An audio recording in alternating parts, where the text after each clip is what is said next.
Breaking news today. For the first time in 6 months, a bank robbery has taken place. Two tall men wearing leather jackets and ski masks entered the downtown branch of Fidelity Federal Bank with shotguns early this morning. As suspects entered the building, shots were fired and the civilians were commanded to lay on the ground.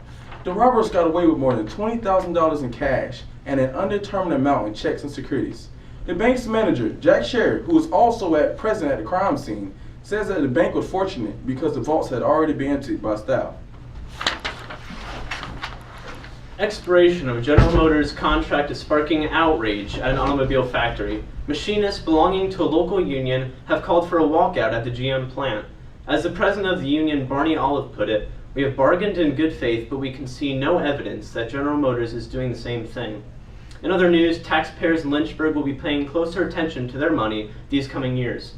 Mayor Lyle Fester recently proposed a property tax increase by 10%, claiming that, quote, "a 10% increase isn't that much because our property tax base is so low now."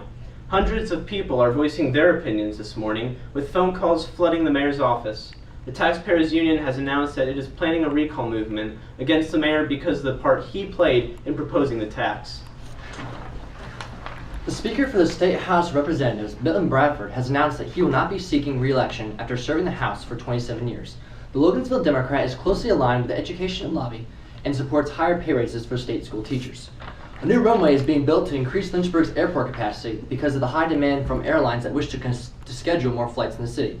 The cost will be about $3 million, but according to the chairman of Airport Security, Sam Peck, the airport should recover the funds in close to 4 years. Records were broken this year as Lynchburg's United Way raised more than 10 times the expected goal of donations. The charity collected more than $4 million from over 100,000 donors during the annual fund drive. The board will soon decide which charity the donations will be delivered to.